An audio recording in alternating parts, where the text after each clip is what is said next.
लक्ष्मीनाथसमारम्भां नादयामुनमध्यमाम् अस्मदाचार्यपर्यन्तां वन्दे गुरुपरम्परां यदिराजाय विद्महे श्रीभाष्यकाराय धीमहि तन्नो रामानुजार्य प्रचोदयात्. ஆழ்வார்கள் திருவடிகளே சரணம். எம்பெருமானார் திருவடிகளே சரணம். ஜீய திருவடிகளே சரணம்.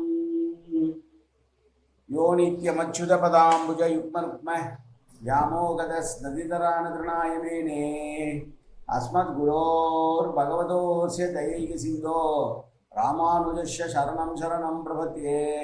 நீரார் கடலும் நிலமும் முழுதுண்டு ஏலார் ஆழம் இளந்தெழுமேல் வீழந்தாய் சீரார் திருவேங்கடமாமலை மேயாராமுதே அடியே தருளாயே.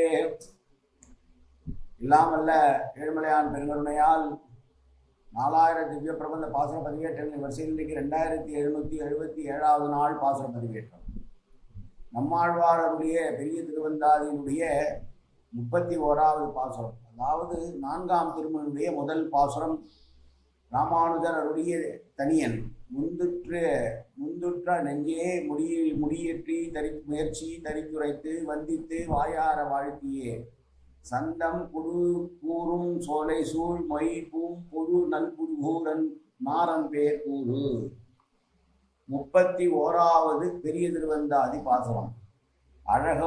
அழகு அறிவோமாய் வல்வினையும் தீர்ப்பான் நிழலும் அடிதோறும் ஆனோம் கழல் குடங்கள் தலைமீதெடுத்து கொண்டாடி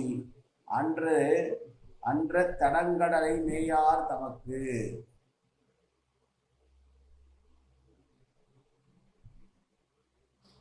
நல்வினையை தீர்ப்பான், வலிய பாவங்களை தீர்த்து கொள்வதற்காக ஒரு அழகான வழியை கண்டுபிடித்தோம்.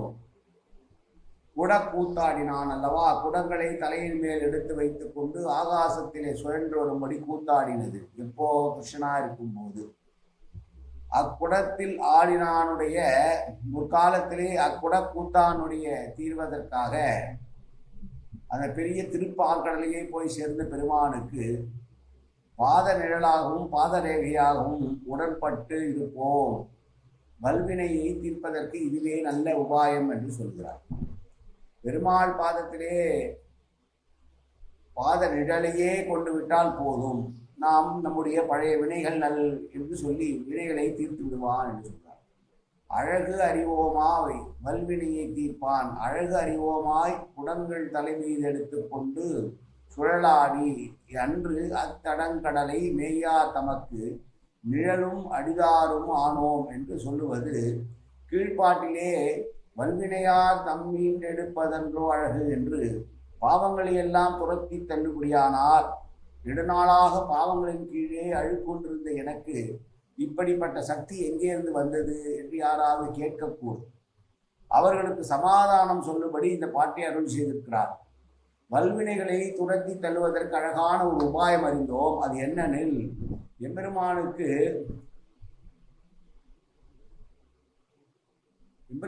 திருவடி நிழல் போலவும் திருவடி ரேகை போலவும் நீங்காது அவனுக்கு சேவகம் செய்து கொண்டிருந்தால் நம்முடைய காரியம் கைகூடும் என்கிறார். திரு ஆயப்பாடியிலே கோபாலகிருஷ்ணனாக அவதாரம் செய்த போது குடக்கூத்தாடினவன் பற்றி பேசுகிறது. மூன்றாம் அடி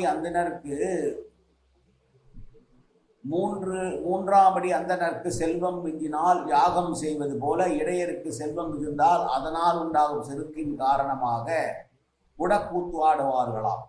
கண்ணபிரானும் தன்னுடைய சாதியினுடைய வழிக்காக கூத்தாடினான். கண்ணபிரானும் சாதி மெய்ப்பாட்டுக்காக குடங்கள் எடுத்து ஏறி விட்டு கூத்தாட வல்ல வெங்கோவே என்று பெரியாழ்வாருடைய திருமொழி. அடிக்கடி கூத்தாடுவது வழக்கம். தலையிலே அடுக்கடுக்காக இரு தோள்களிலும் இரு குடங்களை வைத்துக் கொண்டு ஒரு குடத்தை மேலே போட்டு ஒரு குடத்தை பிடித்து ஒரு குடத்தை மேலே போட்டு ஒரு குடத்தை பெற்று என்றெல்லாம் கூத்தாடுவார்களாம். இதனை 11ஆம் இடல் ஒன்றும் அறுவகை கூத்தின் என்றும் கூறி குடத்தாடல் குன்றெடுத்தோனோடு வைதுர பாய்ந்து என்று மேற்கோள் காட்டுகிறார் சிலிப்பதிகாரத்திலே அடியாருக்கு நல்லார் ஒருவர்.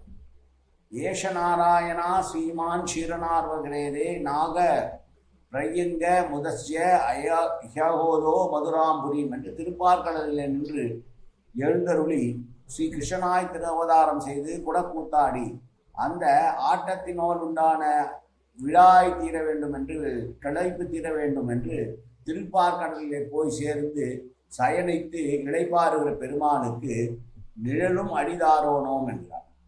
அத்தடங்கடலை என்ற விடத்து அகரச் சுட்டு எந்த திருப்பார்கடலில் நின்று வந்து அவதரித்தாரோ அதே திருப்பார்கடலிலே போய் சேர்ந்தார் என்று சொல்ல வேண்டும். அழகு மறிவோயா என்று அழகு என்பதற்கு உபாயம் என்று மட்டும் பொருள் கொள்ள வேண்டும்.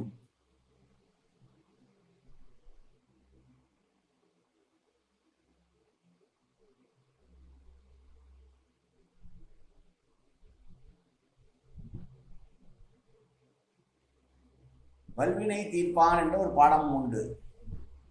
நிழலும் அடிதாருமானோம் நிழலானோம் என்று முதலில் சொன்னார். அது திருப்தியாக இல்லையாம் அவருக்கு. அதனாலே உலகத்திலே நிழலானது வியக்தியை விட்டு தனிப்படவும் காணப்படும். அப்படி இல்லாமல் அவரோடே உடன்பட்டு காணக்கூடியது பாதரேகையாகியால் அடிதாறு ஆனோம் என்றார். நிழலாக இருந்தால் கூட அது தனியாக இருக்கும், பாதரேகையாக இருந்தால் அவனோடையே இருக்கும் என்று சொல்கிறார். தாரு என்ற அளவுக்கு ரேகை கோட்டுக்கும் பேராகையிலாக பாதத்தளவிலான பாதுகையாகவும் நான் இருப்பேன், பாதரேகை என்று பொருள்படலாம். சம்பிரதாயத்திலே எம்பாரை சொல்லும் போது எம்பெருமானாருடைய திருவடி நிழல் என்றும், ஸ்ரீ வானமாமலை சீரை சொல்லும் போது ஸ்ரீ மணவாள மாமனுடைய திருவடி ரேகம் என்றும், முதலையாண்டானை சொல்லும் போது எம்பெருமானாருடைய பாதுகை என்றும் அவருடைய தன்மையிலே அனுசரிக்கப்பட்டு வருவதை காணலாம். ராமானுஜ பதாச்சாய ரமேதா மாத்ரு நோகிந்தர் பாதரேகமயாம் பாதுகை எதிராஜசிய இத்தியாதி தனியன்களிலே பெருமாளுக்கு நாம் ரேகையாக இருக்க வேண்டும் என்பது போல ஆச்சாரியர்கள் ஒவ்வொருவருக்கும் ஒருத்தர் ரேகையாக இருந்திருக்கிறார்கள் என்று சொல்கிறார்.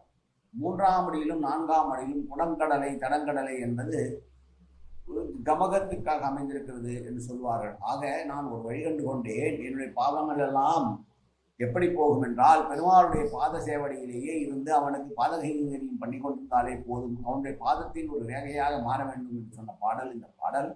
மீண்டும் பாசுரத்தை சேவிப்போம். அழகும் அறிவோமாய் வல்வினையும் தீர்ப்பான் நிழலும் அடிதோறுமானோம் கழல குடங்கள் தலைமீது எடுத்து கொண்டாடி அன்ற தடங்கடலை மேயா தமக்கு. எந்த பார்க்கடலிலிருந்து வந்தானோ பெருமாள் அந்த இடத்திலேயே குடக்கூத்தாடியினால் ஏற்பட்ட சோர்வு நீங்க சென்று மீண்டும் யோக நித்திரையில் ஆழ்ந்தான் என்று அனுபவிக்கிறார் ஆழ்வார் இந்த பாசுரத்திலே. நாளை அடுத்த பாசுரம் தாயேன வாச்சா மனசேந்திரியவா வியாப்தனாபா பிரகதே சுபாவாது கரோமியத்தது சகலம் பரஸ்மை ஸ்ரீமன் நாராயணாயரி சமர்ப்பியாமி. உடலாலும் உள்ளத்தாலும் வாக்காலும் சகல விதமான பாவங்களும் தோஷங்களும் நிறைந்ததாக உலகத்தை இயல்பது போதிலும் அடியேன் செய்கிற நல்வினியோ தீவினையோ அத்தனையும் உடைய கமலமலர் பாதங்களை சமர்ப்பிக்கிறேன் கண்ணா, காத்தருவாய் கண்ணா, ஏற்றுக்கொள்வாய் கண்ணா, எப்போதும் திருநாமம் கண்ணா கண்ணா கண்ணா என்று நாவல்வாய் கண்ணா. சர்வத்திர கோவிந்தநாம சங்கீர்த்தனம். கோவிந்தா கோவிந்தா கோவிந்தா கோவிந்தா கோவிந்தா கோவிந்தா கோவிந்தா கோவிந்தா கோவிந்தா.